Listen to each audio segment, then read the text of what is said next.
The video you are about to watch has some sensitive material on grief and loss. And while I was working on this video, I lost two very special people in my own life. And I was so grateful to have had the reminders that you're about to hear to comfort me along my own journey. At the end of the video, you're going to hear stories from people sharing their journey of grief. I hope that all of this brings you comfort in your own life. Thank you for taking the time to join me on trying to understand this journey of grief.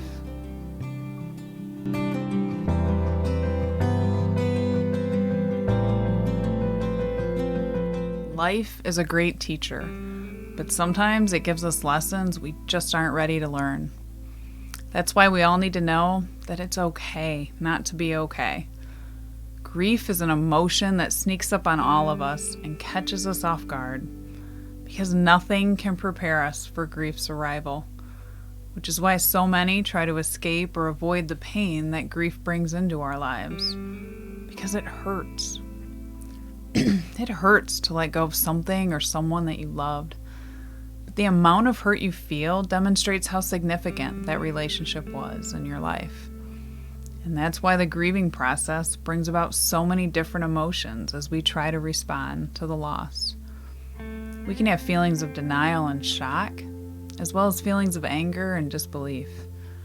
And what can be so confusing and even consuming is that none of these reactions come and go in an orderly fashion. Grief can be like a fog in our lives. Sometimes it can come in thick and feel so heavy, and other times it can feel like a light mist.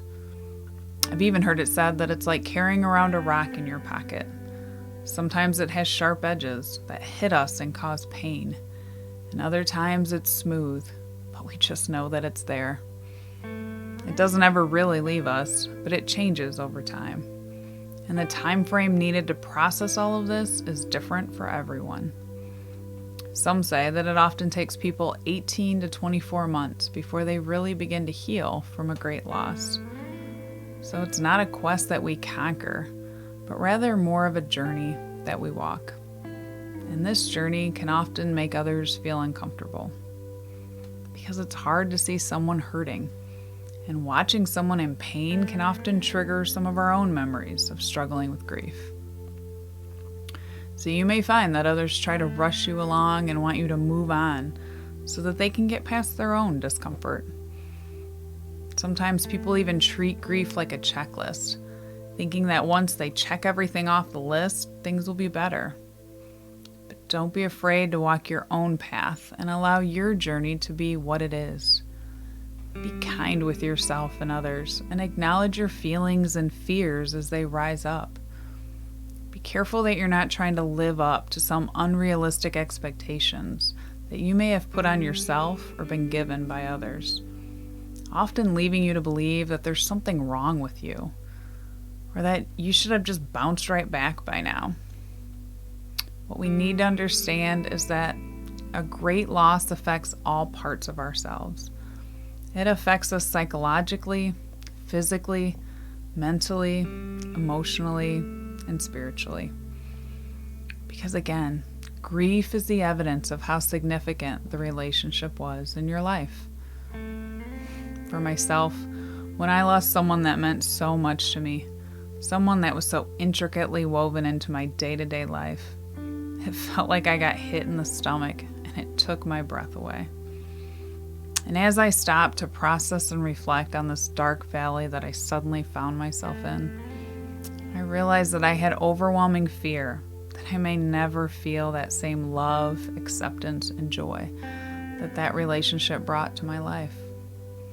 I had such an emptiness from this loss, and my daily reminders of this new life without them, a life that I didn't want, sometimes felt like more than I could bear.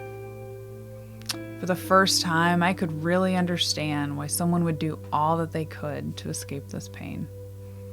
I found myself getting angry, and I had so many unanswered whys that kept flying through my mind. I felt like everyone was just moving on with their lives unaffected, while I was screaming on the inside for help. And it seemed like I was expected to just move on and get over it. But These are just some of the unrealistic expectations that we often put on ourselves and others when we are struggling. Yet, as painful and long of a season as grief can be, walking through the pain is what helps bring about the healing process. I was reminded that this too shall pass, and that the pain that I'm feeling now won't be like this forever, leaving me to believe that every tear shed brought me closer to being healed and feeling whole again. Because while grief can affect everybody differently, it eventually affects us all. And that's why it's important to remember that it's okay not to be okay. When we can accept this, it gives us permission to have our own experience, realizing that we don't have to feel a certain way or run from those overwhelming thoughts and feelings. Because it's okay not to be okay. And it's okay to feel and have all of these confusing feelings. But it's what we do with our feelings that makes the difference in where we go. If we choose to stay in our anger, we can end up hurting ourselves and those around us, leaving us feeling miserable, bitter, and maybe even alone. For me, I realized that there was also an element of trust that I had to have. I had to trust that I would be able to move through these painful feelings. I had to trust that I would have those positive feelings and moments of joy again in my life. And I've had people tell me that the pain of losing someone was so awful that they didn't want to let anyone else get that close to their heart again. But if we put those walls of protection around ourselves, we are also shielding ourselves from the joy that love brings and the peace and strength that comes from being able to let someone go and move forward. It's been helpful for me to take control of and even change my perspective during my own journey. I choose to remember that the very person that I am grieving, they wouldn't want me to be stuck in this sadness. They would want me to move forward, enjoying each day and being full of hope, love, and happiness. And while it's almost hard to imagine, I do believe that there is beauty that can come from walking through our valleys of life. They remind us that we need one another, that we're not alone, and that we can find strength in ourselves and others. Because after you have walked through some dark valleys of life, you're more equipped to comfort others. It also reminds us that this life of ours is short and unpredictable. And we have to choose what memories we are building and leaving behind each day. And that can be a beautiful lesson and reminder for all of us. So while I would never pretend to have all of the answers, I hope that what I shared with you will bring you comfort, encouragement, hope, and peace when you have a valley to go through. And remember that it's not a quest to be conquered. It's a journey to walk through, a time when you can choose to focus your perspective on the gifts that were given by that person or situation that you lost, a time to reach out to others, a time to understand that grief can come on us like waves and hit us out of nowhere. But when they come, stop and realize that the pain that you are feeling from the loss is also the love that is lingering behind. Having this change in your thinking and perspective can make all the difference because it can allow us to stop and be thankful for the love that still remains. So be kind to yourself and others because you may not know what journey they are on in their own life. And while every day may not be good, I believe that there is good in every day. Thanks for joining me today.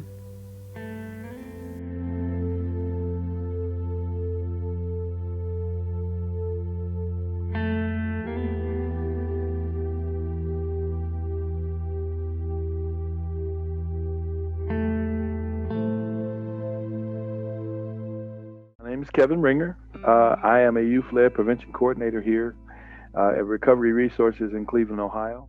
So today, of course, we're talking about the grief, the journey of grief in our lives.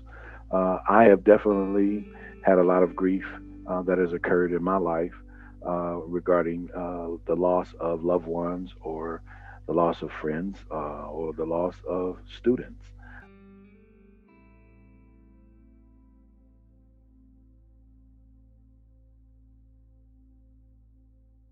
I guess my first experience that I would say that kind of really pushed me to where I am now in life was losing my mother when I was 15 years old.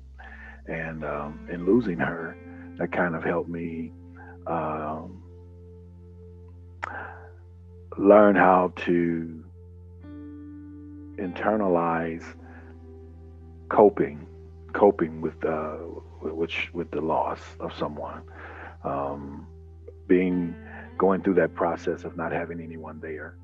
Um, Kind of helped me have to learn life skills or self care skills to help me navigate those things. And so I guess it was then that I learned how important reading was and listening to music and things of that nature that would help me to kind of soothe my nerves when I would have issues.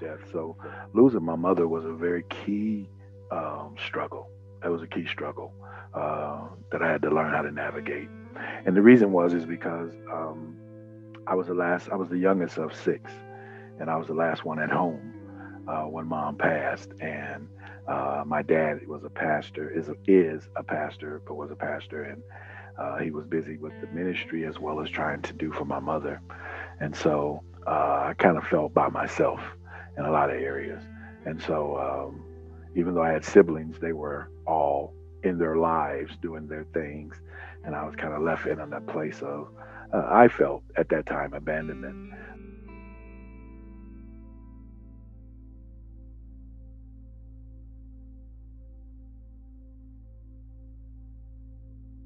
So it kind of left me to try to figure out ways to cope with the loss that I had. And a lot of times that's what we try to do. We try to replace the pain of grief instead of and we don't all the time have all the answers, right? So so that's what we would do. You know, we would try to find ways. And back then, because I was a teenager, some of the things that I did were self-destructive. And so those are some things that I experienced as a teenager, losing early on and teaching me how, I guess, to learn how to do some self-care, you know, how to protect my own mind and my own spirit, my own person.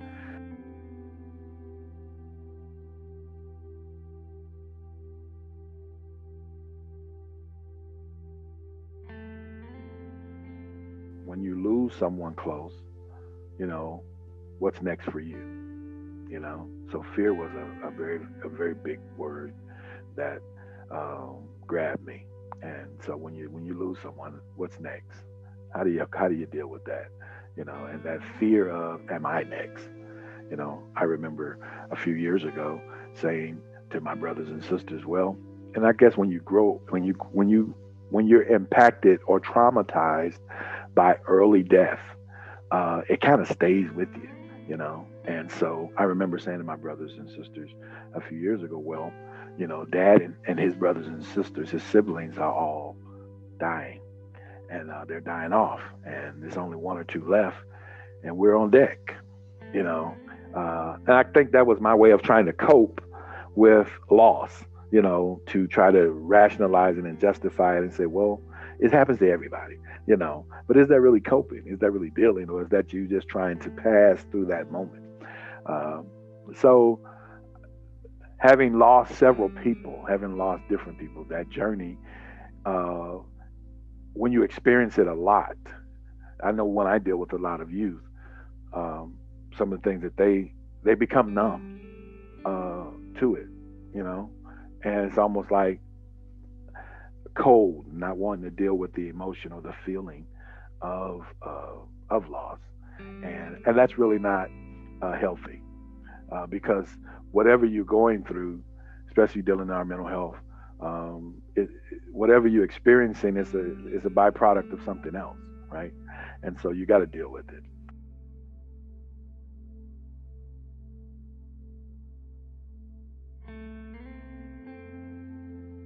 So you got to deal with who you are. You got to deal with your pain. You got to deal with your anger. You got to deal with wanting that person to be back here that passed, and you have to deal with it. How do you deal with it? Um, Support systems is very important. Having the appropriate supports in place of individuals to talk to. Um, and that's one of the biggest things I can say, talking to the appropriate individuals. Everyone's not equipped to deal with your issues. Everybody's not equipped to deal with your problems. So you have to be around individuals that know how to um, pour into you or to share with you the appropriate things of how to deal with it.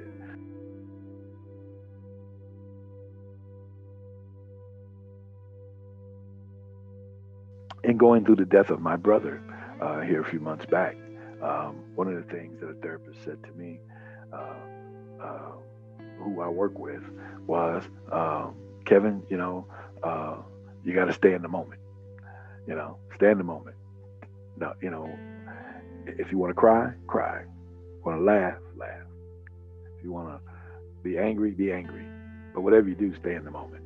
Deal with where you are, because when you stay in the moment, you're dealing with your current emotion, your current feelings, and versus what we a lot of times do is push it off as if it's not there, and oh, I'm fine, I'm okay. No, be honest with yourself. I'm not okay. I'm not having a good day. Today's just not a good day to talk. I just want to be by myself today. Or I just don't want to talk to anybody right now. Being honest with your emotions and your feelings is one of the biggest keys to coping with grief. Knowing that um, if you're honest with yourself, then you're honest with your emotions. And sometimes your emotions, because we don't always stay in our emotions are right there. They're fresh. And it's okay to have a moment. It's okay, because you're going to do that in stages, right? And it doesn't matter how long a person has passed, it's okay to stay in the moment that you're in. Uh, and we have to be conscientious, though, that in those moments that we do not hold on to them forever, but that we got to eventually come out. You got to come outside sometime, right? Can't stay inside.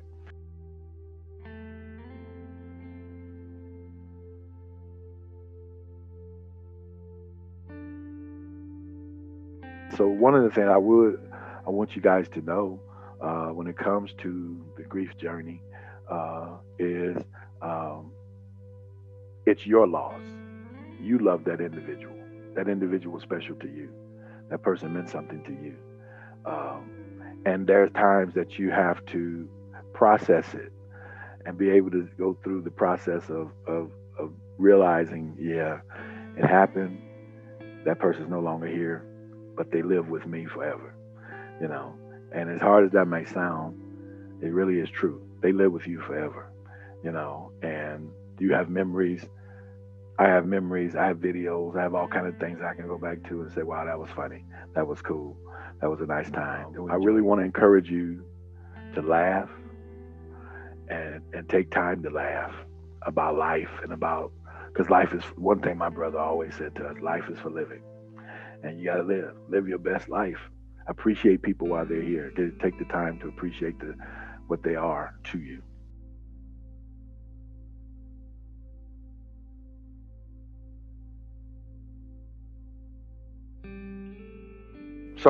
I guess some of the personal struggles uh, that I've had overcoming this journey um, is missing them, because though you get to a place of acceptance, do you ever really stop missing them? Because it feels like there's a void there, right? There's a hole in your heart because that individual's no longer there, so you miss them. I miss the laugh. I miss the touch. I miss the hugs. I miss the just sitting around doing things. And for me, as I stated, I lost my big brother, and he was like a second father to me. And so we did a lot of stuff together. We talked to each other every week. You know, when he had gotten a convertible Mercedes, and I remember him driving by my house and him bumping the horn, and I'm like, "Who's out there bumping the horn?" And he's like, come out here, come out here. And I ran outside, and I'm like, man, what are you doing? This is bad. It's a nice car. And he's like, get in, man, get in. You know, we ain't never had no convertible growing up. So his all he ever wanted was to have this convertible. And his wife didn't want to drive in the convertible because she didn't want her hair to be blowing or whatever. So he said, I know you would drive with me. So I rode with him all day in the convertible just so we could feel the wind. And that was special to him. But that's a moment I'll never forget. I'll never forget that moment that we spent together. And so you have those kind of memories that kind of keep you, and that will come up.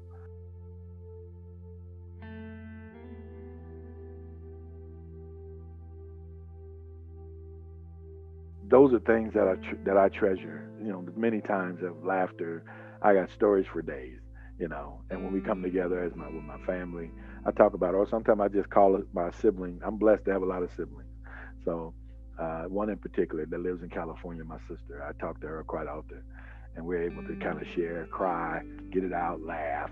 You know, we do all of those things, and then we go on about our way. But it's like that's my support system. That's the person that's there to help me navigate my grief, and I'm helping her navigate her grief. Some days I'm up, and when I'm down, she's up. So it's good to have that support person. So I encourage every one of you to reach out to have that individual that can be there for you, and those support that know how to help you. You know, not just somebody to just share, but somebody that knows how to help pull you up.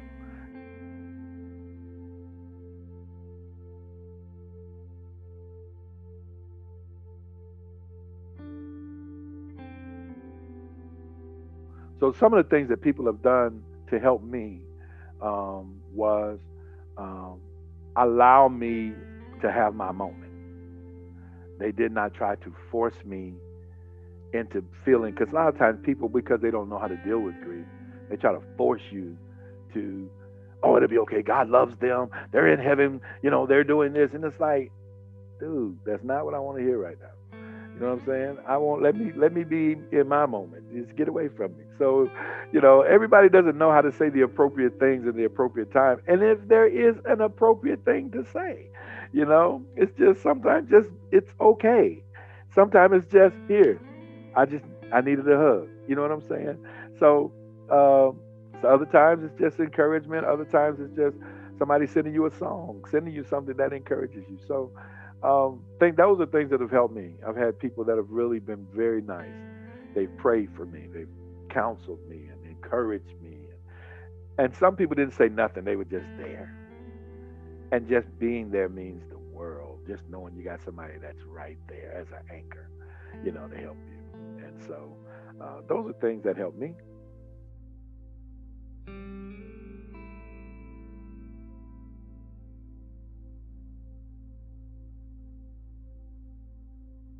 And those are things that can be a hindrance or a problem when you have people. Those are things that I've experienced. People that try to either sensationalize the situation, make it over emotional, overly spiritual, or they try to, you know, talk you back into reality. They're gone. They're not coming back. Just accept it. It's okay. You know, be strong. You know, and it's like this is something that really helped me. And I'm gonna say this, and I'll probably be done. But this is something that really helped me. Um, people, you know, people always say, "Be strong, be strong." What does that mean? You know, be strong. Why do I have to be strong when I'm feeling a loss? I don't, you know, when they say be strong. So what are they saying? Don't show emotion. Don't act like you're in pain. No, that's really what they're saying. They're saying ignore your emotions and be and and be a hypocrite. Put up a face, act like you're okay when you're not. You know.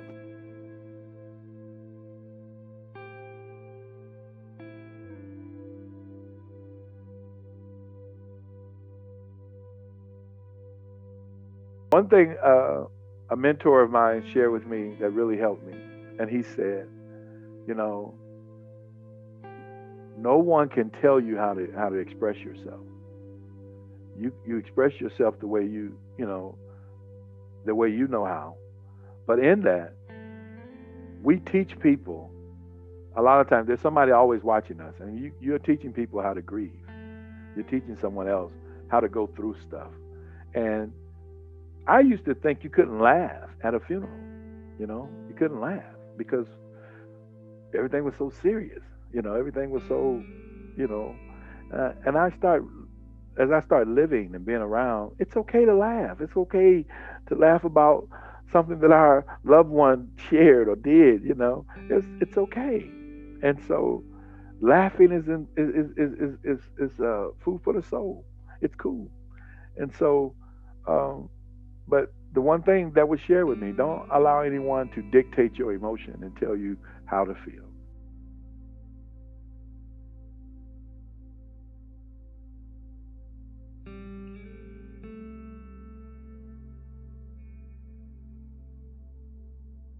And just know it's a journey. It's a marathon. It's not a sprint. And grief comes in stages. You could be fine today and bawling your eyes out next week, you know, because that's the stages of grief. We're learning how to cope with our emotions of losing someone we love. And so, hey, I've lost 16 students since I've been doing this job. And I've grieved hard for some of them, you know, because these are kids who never got a chance to start their lives, who never got a chance to move, go to college and do these things. And so that's hard sometimes to accept. Why? You know, why them? You know, when I knew the life that they lived or the struggles that they had.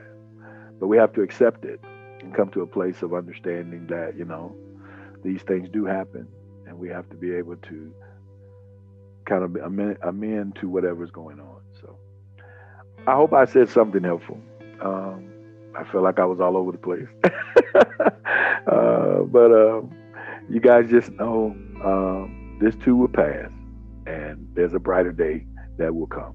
The sun still shines, no matter how dark our heart feels. So hang in there and just know you will get through it and you'll get on the other side of it and you'll help somebody else get on the other side of it. Thank you.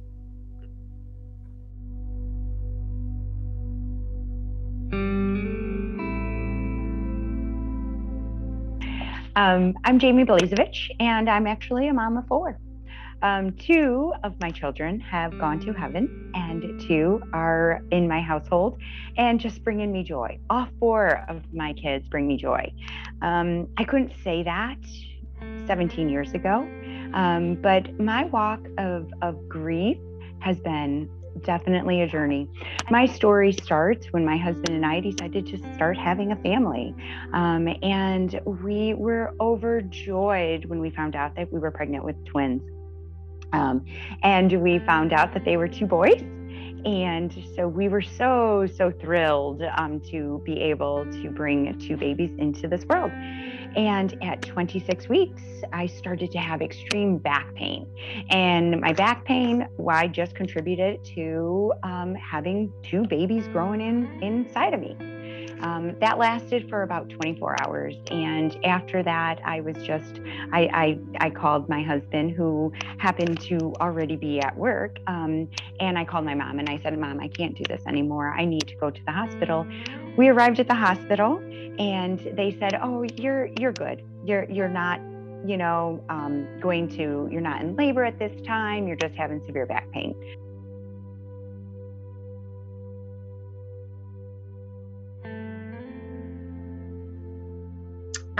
So the doctors had said that I just was going to be admitted just to keep an eye on all of the progression or non-progression.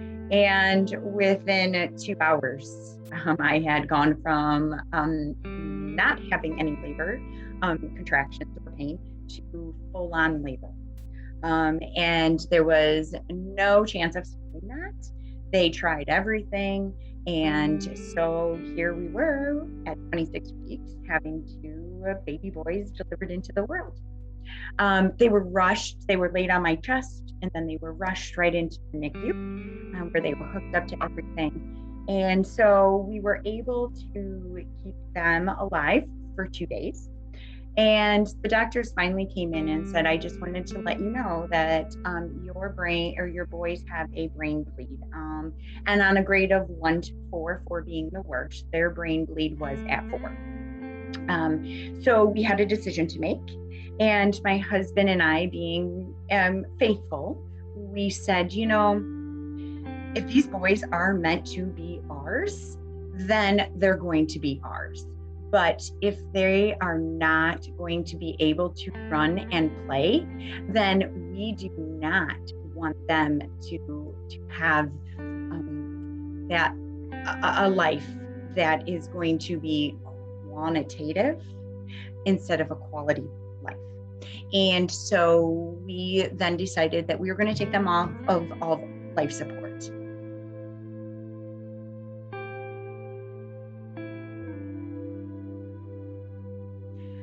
They did leave this world within about 15 minutes of us taking them off life support, and we were able to hold them and just give them all the love that we could while they had life here on Earth. That was not the end of my story of having these baby boys come into this world and then have them leave to go up to heaven. That's where my journey began. And that journey is still going on today. But I can sit here with joy. I couldn't 15 years ago. I couldn't even 10 years ago. I couldn't even 5 years ago. But because of all of the growth and because of God, I can say I am joyful for those boys.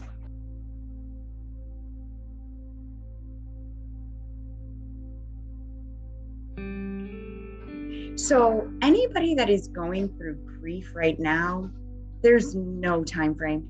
There's no time frame of healing. And I remember wanting to laugh. I wanted to laugh again, and I couldn't.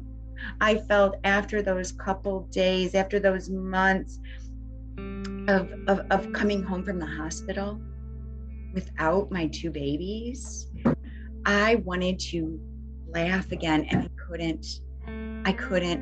And I remember going into the grocery store, having a full cart of groceries and leaving it right in the aisle because I was so grief-stricken. And I thought, I can't do this. I can't do this. And so I left. I left that cart sitting right there. And that's part of grief. That's part of growing. That's part of our journey. And that doesn't make me a bad person because I left my groceries there. Did I feel bad that somebody had to put them all away? Absolutely. But I knew that that was self-care for me.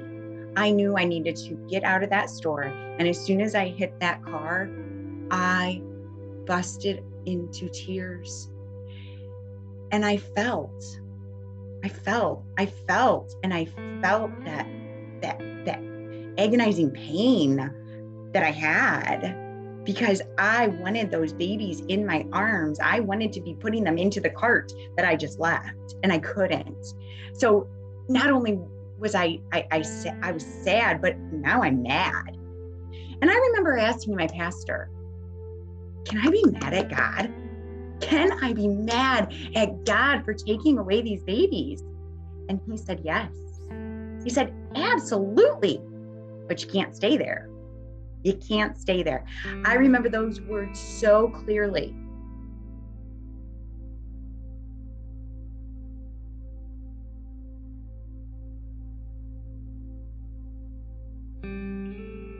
I tried on my own. And I got in my own way of my grieving. I tried everything to correct the outside of me. I would exercise to no end because I wanted to escape. I wanted to escape that pain, that grief, that madness, all of those things that I really should have been just feeling. I wanted to escape it. So I would overexercise. And I thought if I could fix myself on the outside and become perfect, all of this grief and sadness and pain would go away because everybody would look at me and be like, oh, she's got it all together. Not realizing I was a complete hot mess on the inside. I had stinking thinking. And I thought, why am I feeling so out of balance? And I realized my spiritual relationship was way out of whack. That wasn't even a thing that I thought could fix my pain and my grief.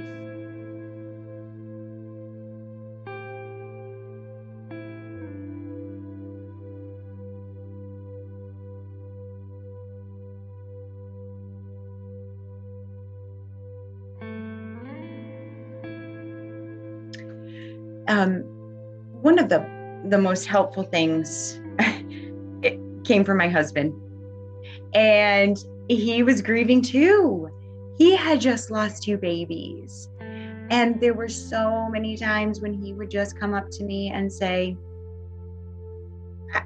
I don't know what you need right now, but I'm just going to be here for you. I am going to be here to hold your hand. I am going to be here for you to cry on my shoulder. I'm not going to say anything because right now, Jamie, I don't have the words. I don't have the words to help you through this. I don't know what to say, but I can be there for you. And I think another thing is no matter how long it is for someone to say, just get over it. Just get over it. There's no time frame on healing and grief. Everybody is going to have their own time frame. They're going to process it differently. And so that, to me, I think if we could just, if words of advice is just to be there for somebody, to hold their hand, and then, saying just get over it is something that would trigger me. And then I would be mad at them. And now I'm mad at myself because I'm mad at them for saying that. And so it becomes this cycle where, healing for everybody is going to be completely different. Grief is going to be completely different.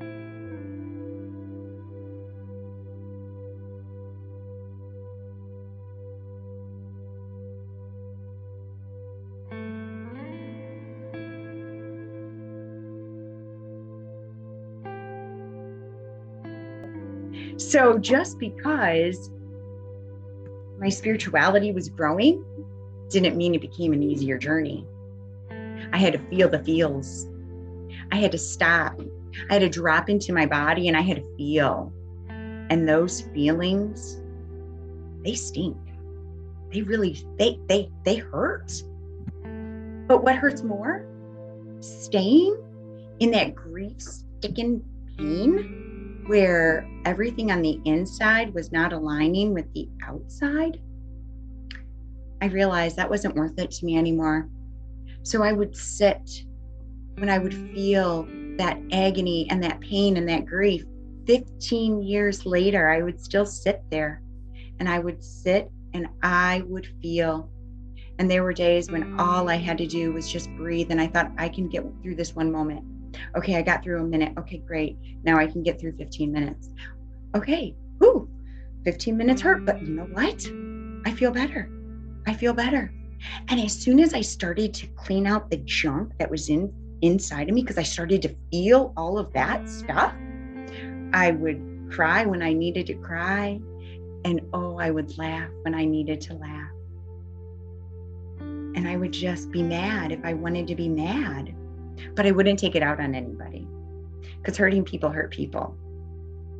So I had to realize if I wanted to be mean to somebody, I had to check inside what was going on with me first.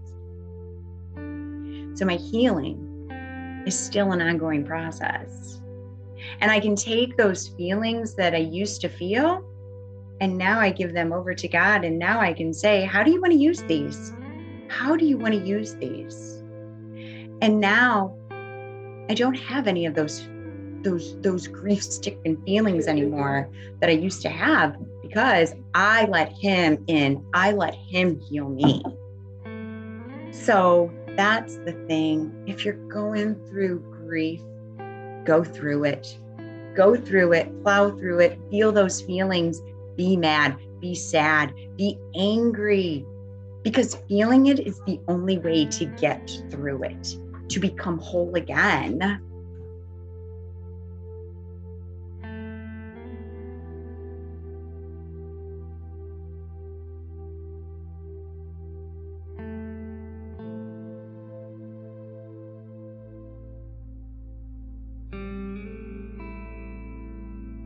Said to myself over and over and over is be comfortable being uncomfortable.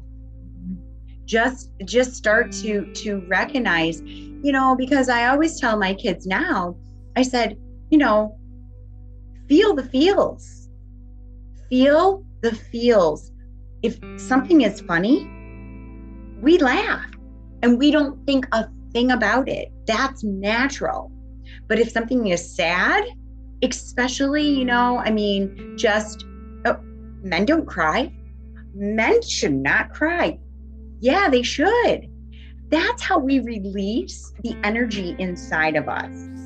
And that energy, when it gets stuck in there, is what's causing that uncomfortable feeling in our bodies. And our bodies like homeostasis. Our bodies like balance. And so when we hold something in that's trying to get out, like hurt, like grief, and we don't allow those emotions to come out, we're going to sway one way or the other, and our body is going to be out of whack. So looking at it from an internal perspective of how our body loves to stay in that homeostasis, feel the feels, laugh, cry, scream into a pillow. I don't care what you have to do. One of the best things that we do as a family is we verbal vomit. We verbal vomit. And that is a place that's a safe place for anybody. Even at my work, they know that they can come into my office and verbal vomit. I'm just going to sit there and I'm just going to listen. Because once we get it out of our system and we actually hear the words, we're like, oh, I feel so much better. So, have a safe place. My husband and I, we go on a walk on a Sunday morning, and, sometimes I will say to him, if he's telling me a story, and I said, is this a time where you're verbal vomiting? Or are you looking for suggestions? Because sometimes we don't want suggestions. We don't want anybody to fix us. We want to get it out. So, are you just verbal vomiting, or do you want my suggestion? Because I'll give you my suggestions. But sometimes we don't need that. Sometimes we just need a safe place to go.